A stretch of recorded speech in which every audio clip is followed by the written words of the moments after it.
You are listening to an exclusive interview on Bass Musician Magazine. The interview starts now. Hey everybody, this is Raul for Bass Musician Magazine, and today we have the great honor and pleasure of chatting with bassist and human Swiss Army knife, Michel Laredo, also known as the Momo. How are you, Raul? Thank you so much for having me. Great. So good to have you. So getting started, I know many of you have been noticing that Momo has been involved with Bass Musician Magazine in different levels of capacity. He's been working with motivational series. He interviewed Alain Caron. Hi, I'm Alain Caron, and you're on Bass Musician Magazine. Kind of bringing some new innovative aspects to our publication, and for which we're greatly grateful. And with that, we thought it would be great for you to get to know Momo a lot better, and in the process, we'll get to know Momo a lot better too. So Momo, kind of starting from the beginning, tell us a little bit about your bass journey. How did you get started? Bass really came after I decided I was going to try and become a guitar player. I remember I was like about 12 years old and I'm playing in this band. A bunch of friends of us got together and whatnot, and the guitar player in that band, man, he was like 13 and he was particularly good. I quickly realized I was a rhythm guitar player in there. I quickly realized, damn, I don't think I'm going to be able to keep up to this guy. Why don't I switch to bass and try and play real fast and do some interesting stuff on bass, because bass players weren't really doing that in those days. And I said, then I have a chance of, becoming a little more original. So in high school, I was in a band called American Dream that I had made that followed me for several years. We entered a battle of the bands and we won that. I started writing originals pretty much right from the beginning. I never really had too much patience for all the scales and stuff like that. So what happened, I needed to kind of find a way that I can still sound pro. And writing, there are no rules. You're not trying to copy anybody, right? So later on, the progressive stuff started peeking in when I realized that Yes and Genesis and Pink Floyd existed. My whole perspective completely changed. And then, of course, when Rush was born, that was pretty freaky. I went to the same high school as them. I was sitting in a music class one day and there's a guy sitting beside me and it's actually Geddy Lee's brother, right? And they really look the same. So I remember looking at the guy and saying, I don't want to blow your mind, but you really look like Geddy Lee. And the guy looks at me and he says, yeah, that's because I'm his brother. And I thought he was pulling my leg, but it was true. So many great things happened on the way to trying to learn bass. Bass is the foundation of things. I got pretty influenced by Kiss and Yes, two total opposites. And I respect showmanship, but I also respect good musicianship. You know what I mean? You are listening to an exclusive interview on Bass Musician Magazine. The interview starts now. With your involvement in music, I know that you had some progression, but also you expanded outside of music. Yes. Well, that was a natural evolution. I have always believed in the true power of a musician. I got to tell you, I think musicians in general are one of two things: either the most potential intelligent people on earth, or some of the people who truly take their potential for granted, right? In a way where they're consciously sabotaging their own freaking fucking potential. I mean, for me in the beginning, you're a musician, and I remember, you need a manager or you can't get anything, right? And after that, you need a record company and you can't have anything. And then if you have a record company, they say, well, who is your producer and who's going to record you? Who's going to mix you? Who's going to take your fucking pictures? Who's going to brand you? That was my logical avenue. So I decided that I was going to go work for the booking agents that booked me for all those years. And I had no idea how to fucking book anything. But I knew that I was a good spokesperson. I was passionate about music, and that I could represent these artists and open up doors. So I went in there cold turkey, got the job. Within a month or two, I was booking Bryan Adams, touring like Nina Hagen. I had 10 tours going on at the same time, at all times, as well as booking about 10 or 15 clubs on a regular basis. This taught me some amazing stuff. I thought, I'm going to do this. It's going to help me become a musician, a better musician, because I have better control. I worked with a Kai for many years. Again, I had no idea what the fuck I was doing with a sampler, but I knew that if I used a sampler in a way that was more like an audio interface where I can control what I put into it in short bits, like if it was tape, that I can make something happen, you know? I remember like tracking down the one of the Akai guys who's coming out of this place in Toronto called Saved by Technology. And I remember it was pouring rain. And I said, oh, that's the Akai guy. I knock on this guy's window and he wheels it down like a half an inch. And he says, yes. I said, dude, you the Akai guy? He says, yeah. I says, I will make you an insane demo if you get me into the Akai people. He gives me his card. I locked myself up for 3 months, rented an Akai. I figured out a way to squeeze so much shit into that machine. They were really impressed. They brought me to my first NAMM show because of that.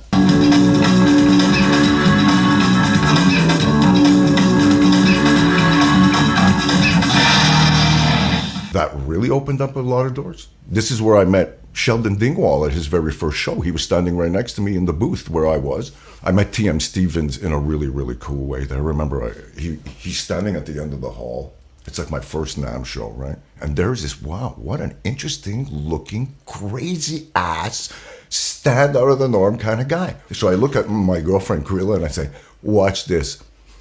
And I charge him. Now, I don't know him. I'm running at him at 100 miles an hour, and I'm saying, I'm just going to throw myself up in the air. He's going to catch me or he's going to punch me in the head. First met this guy years ago. I had him in this hotel room, and first thing I saw you... He was fabulous in my hotel room. You know, he's I remember, I see you there, and I just charged you, and I jumped in your arms. You caught me, and I said, man, this guy's either going to kill me, love me, or hate me, right? There you go. And he caught me, and then we became really fucking cool fucking friends right there. You're looking at the Momo zone, and don't turn the dial. You feel me? There's a lot of opportunities when you go to expand yourself through music. Music is the best thing to expand to because it has the basics of everything you need to become successful. You have to be serious, you need to be organized, and you need to be disciplined. And you also kind of become a kind of a CAT scan, right? Because you can feel velocity, you can jam with people so you can read people's intentions, you can feel what they're gonna do before they do it, and you can pre-react and react. These skills are an amazing thing to transfer over to even making a fucking pizza if that's what you want. But you gotta realize that holding your instrument is only one aspect of the music business. After I did the whole Akai thing, I became A&R for the world for Ubisoft, which is a multi-million-dollar game company. And there again, I knew nothing about games. And many people were up for this audition, people that have a lot better resume than I did at the time. And when he finally hired me, I asked him why, and he said, you think out of the box, you're an original thinker, everybody else is just thinking like they need to think, and I need that. He changed my life, you know. Oh boy, did that open up doors, because I was under an umbrella that had like a huge budget. The further extension, of course, is also getting into visuals. Visuals was a very interesting thing. After my Ubisoft days, I actually had a freaking nervous breakdown. I snapped, and I had to sit there with all the money I made to basically use it to not work, so I can just lie there and figure out what the fuck I want to do with my life now, because I don't think I want to play anymore. I saw too much music, too much corporation, too many politics. So I looked at my girlfriend and I said, oh, you're going to become a photographer and I'm going to become a video guy by next week. We spent all our money buying this stuff, by the way. Every penny we had in the bank. And when I brought all the shit home, a big computer, big screen, a video camera, Krilla's first camera, I looked at it depressed as shit saying, oh my God, I just spent our life savings and we don't know how to use this shit. What did I just do? Within 2 months, we had our first 2 clients that more than doubled our investment. It was all because, again, of music, because we were coming from a music place. And I used all my music connections to say, you know what, instead of recording with you for months and showing you how to sing or editing your shit, I'll just spend like a day or 2 with you and I'll shoot your video. This way, I got to spend less time in that kind of thing and really got to build my chops when it comes to being a well-rounded self-sufficient kind of creator. And music is only an extension, something I've hung on to since I'm a child, you know. You are listening to an exclusive interview on Bass Musician Magazine. The interview starts now. I think that a lot of times it's, as we talk about journey, and it's kind of one of the keys, we talk about a life journey in addition to being a musical journey. And there is no absolute path. Sometimes people will stay true to just music. Other times people will, for practical reasons, for creative reasons, for emotional reasons, do side paths where they'll set music aside for a little bit and develop other parts of themselves. And it is interesting that it does create for what we describe as a well-rounded individual, because you have life experience of looking at things from different perspectives, which in this particular case, I believe is one of the reasons why it especially qualifies you when it comes to motivating other musicians, because you've had the experience of looking at it from both sides of the coin. So you can see it from as being a musician, or you can see it from looking at it from the outside, having been an agent, having dealt with visual aspects, the creative aspects, so many other things.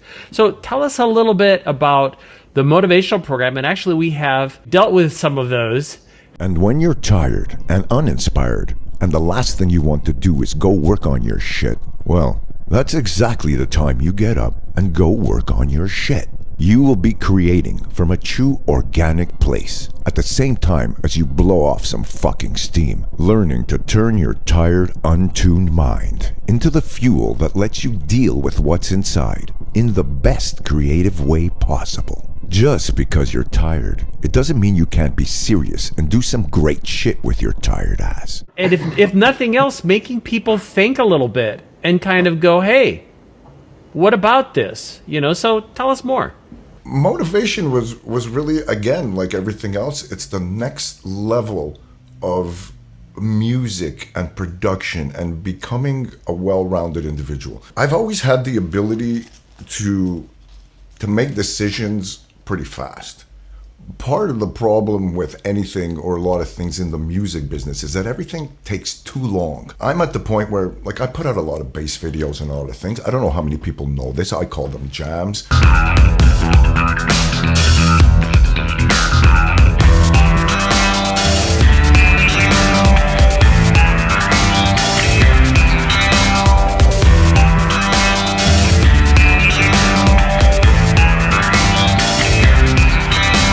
It makes me be able to create in real time and add dynamical changes and pick up on things that we all know are going to happen in the end after we take it apart, remix it, fix some parts and shit. Why do that when it can just happen right now? Happening right now is a process. You know, the evolution of adding extra skill sets to your musicality or your art, you know, like you were just talking about before, is an interesting task, because most musicians will think, oh, if I'm doing something else besides playing my instrument, then I'm getting away from my music. I will tend to disagree with that on this level. I think that holding a camera or becoming a video editor or understanding how to direct people is a direct correlation with what it takes to make you a better musician.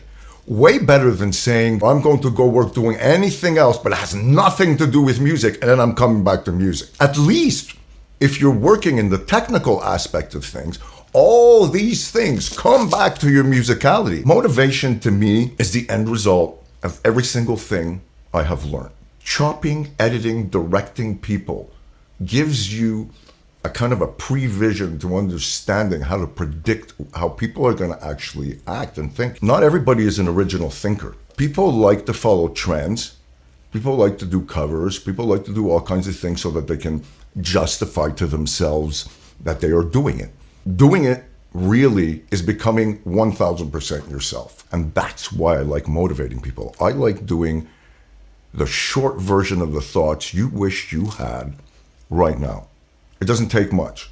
No matter what you're going to think or what you're going to say, I've either already directed it, chopped it, heard it in some edit I've done over the thousands of hours that I have put in at every freaking level from all sides of the business.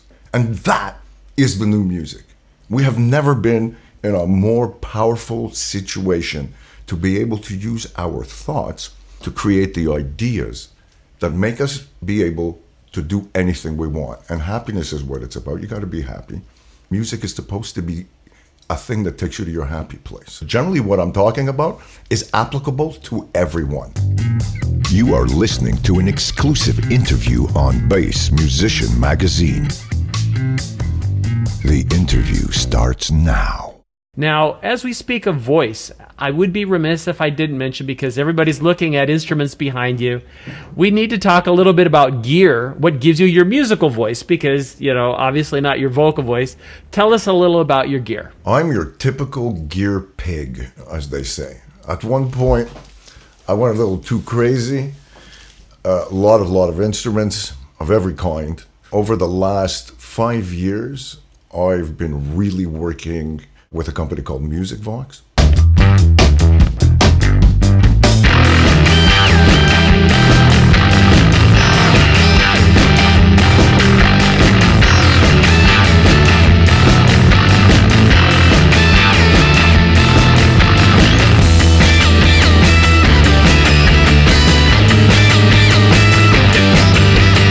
Matt Eichen, who runs and owns Music Vox, I'm gonna have to give him credit for actually being one of the guys that kept me in music just because of that bass. I bought it off of eBay. I've always wanted one. I'd seen it in some ads, you know, the white one with the big 12 on it. When it came, I said, oh, damn, this is sick. I started playing it, and I started feeling like, wow, I can do some different shit on this.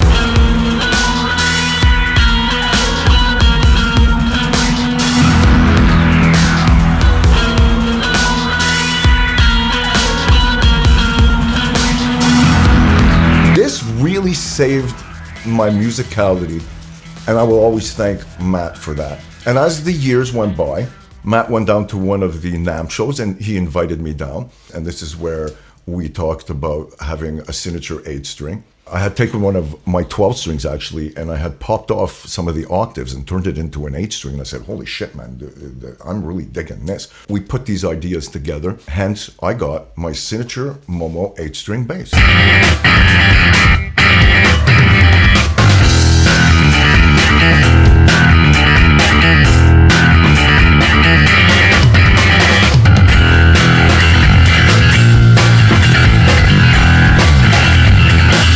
It's my second version of it now. One of them's reversed one way, the other one's reversed the other way. Matt is kind enough to let me really employ myself in the direction of the marketing of the Music Vox stuff, which is a great honor. He is truly a fantastic, beautiful kind of guy that you don't usually meet that often. He has a vision, and he does this just because he loves to do this. He really wants to make musicians happy, and has, like, you know, his customer service is like second to none. I've got a collection of all kinds of interesting basses as well. I really like short scales. That being said, I think without the 8 and 12, I would have stopped playing bass a long time ago. This thing completely reignited my complete musicality. Very cool. And in addition to the Music Vox, do you have any other parts of your gear that you feel are essential for achieving your sound or your voice? And it turns into a hard question because obviously you've collected quite a bit of stuff, but if you were to pick this is what my ideal setup to get exactly how I want to sound, what would you be selecting? Well, that's an amazing question, and you couldn't have asked me that freaking question at a better time. I have the worst backache on earth right now, which is called pedal back. And over the last X amount of days, I have done so many freaking bass tests in every which way but loose that you can imagine, that I can tell you exactly what I've come up with that just ends it fucking all as far as I'm concerned. There's so many great companies out there. I would say one of the most important things is to have some pedals, or, you know, I'm saying pedals because these are portable and affordable as opposed to the big rack stuff, that you would be able to use in a direct recording situation or be able to add it to your live rig if you're playing live. So it's got to have a multi-usage for me. For me, bar fucking none, I would say it's dark glass. I have tried every single pedal. In the beginning, I even tried to hate the company. You understand? I even tried to say, there is no fucking way. Because like here in Canada, the difference with the American price difference is quite a shooting halt. So I can tell you that a dark glass pedal, you're not getting it for underneath like $575, almost $600 by the time you're done with the tax. The BK7 stuff, the Vintage Deluxe, for me, preamp wise, is my favorite thing, bar none. When it comes to other effects like delays, I'm a big Source audio freak. I gotta tell you, the Nemesis just fucking kills. Also, something that I've discovered over the last little while that I'm a huge fan of, that I consider one of the best clean sounds I've ever heard for recording a bass and a pedal, is the Mesa Boogie Subway DI. I thought for sure, oh, this is going to be some kind of dirty sounding pedal, right? It's the freaking cleanest thing I have in a pedal. Also, the other micro tweaking pedal that I really think is super important for any style of music would be an Exotic Effects RC Booster for bass. I freaking love that thing. Out of control, a total shaping tool on its own. You could use it for many things. You can use it as a boost. You can use it to bring down the input of a loud bass. It totally sparkles up your sound. Compressor wise, I've had a lot of compressors. The easiest one that really sounds killer, it's called the PC2A by Effectrode. It's like an LA 2A with a little missile tube in a box. Fucking slaughters. The other thing I would say, if you're a pick player, I've tried a lot of different picks. V-Picks is not a pick, it's a fucking instrument. Sounds amazing. Changes your life when you do want to play with a pick. And Vinny, he's a master craftsman at what he does. I'm a Morley freak. I got some really fucking old ones, the big silver ones, the fuzz volume power wall over here that I have on bass.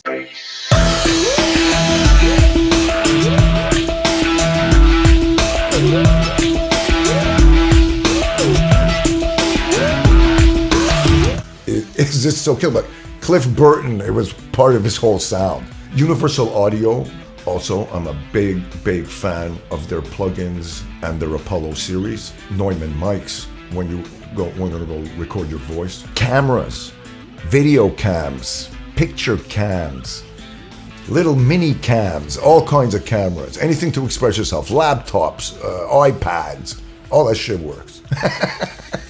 There you go. Well, and looking ahead, because there's so much, so many tools in your toolbox between instruments and pedals and picks and all of this. Where do you see yourself going in the future? What have you got kind of in the works? What's your plan? Well, the future is very interesting because the entertainment business is in the wildest situation it's ever been in right now. So there has never been a better time for reinvention at every level. So musically, I'm going to keep making some really cool bass videos, and I'm going to record, and I'm almost finished doing a solo bass record, which is kind of a lot of my super short demos that I put out that people really like, that are actually turned into full-blown songs. I've got a personal project called Marco with my buddy Marco Vizina on guitar, who is truly the wildest fucking guy I've ever played with.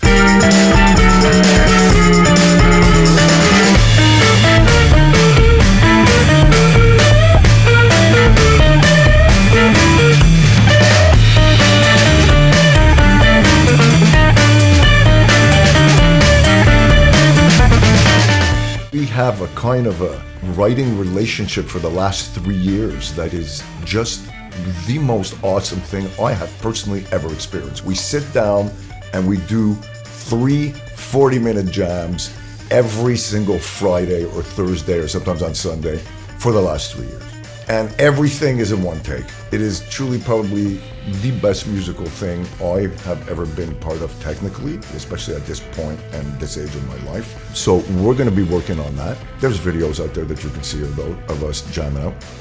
And I'm going to be getting into my own brand this year. A lot of people have, they like my taste. They like what Krila's taste is. They like what we do together. I'm going to be coming out with some master classes on particular subjects regarding musicians, productions, how to create, how to manage your creativity. Like, who the fuck speaks about that? Oh my God. Guys, what kind of a studio guy am I that this thing just keeps on falling? And eventually, when this is all done in a couple of years, I'm going to be going in the direction of love, which is, boom, how to live with the person you're with till the end of your freaking days and love every minute of it. I think that at the end of the day, that is the best end result that anybody could hope for. Who they're going to be with, what they've accomplished, who they're going to die next to, who's going to take care of them if they're sick, who's going to be their real true friend in what's about to happen as the earth and people evolve right now. We're going into a very, very, very different game. Everything is about to change. I've felt this before in my life, you know what I mean? Where you come to this tipping point of what becomes relevant and what becomes irrelevant. That's why I keep going back to musicians.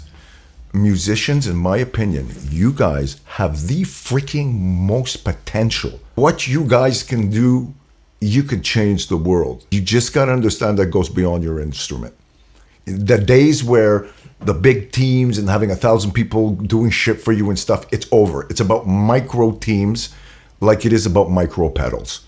You notice how pedals are shrinking. Everything shrink. The same thing is happening with humanity and especially with the entertainment business, guys. So you've never been in a better position to express yourself. And even if you don't express yourself, you got to be happy for other people who are trying to do so. I'm a big believer that when you give back, even if it's being happy for other people, you get back. It's just how it works. We're all about energy and electricity. And trust me, it's beyond a lot of people's true comprehension, especially if they're in pain or things are not working out like they'd like to be. When you talk about some hoodoo jumbo stuff like that, it's really not something you want to grab to and really believe in and say, fuck, well, this ain't going to help me right here, right now. You're wrong, because it's about the long game. It's like building up layers and layers of this luck and this belief and everything that you put in positive energy, and you're going to open up your eyes one day and boom, you're going to have that thing just because you're being positive about it. What can I say? You know, except that you run a fucking awesome bass magazine, and I want to thank you and Valerie for giving me the opportunity to work for you guys in this capacity. I totally believe in what it is you guys are doing. And to all you guys on Bass Musician Magazine who check out this magazine and who have given the magazine great vibes and who have given me great vibes, I thank you really so much for this. Bass, man, bottom end, the foundation, that's what we're here for. Absolutely. Well, Ed, we are very grateful for your contribution. And as you've mentioned, we would be nothing without all of our followers and our loyal readers, listeners, viewers, whatever we call them nowadays, because it's an evolving process. Now, just so people can stay on top of what you've got going on, because they'll see this and then they might down the road go, hey, I wonder what Momo's up to. The best place to look, themomozone.com. You can go to themomozone.com, or you can also check out what I'm doing on my Facebook pages. There's one called The Momo Zone. The other one where I always put my music videos on in general, it's Michel Laredo, aka Momo. And turn up your bass. Turn up the bass. Don't let your guitar players tell you that the bass is too loud. Well, Momo, thank you so much for taking time and sharing with us. Folks, you've seen it here. Michel Laredo, Momo, coming to you live on Bass Musician Magazine. You're on Bass Musician Magazine.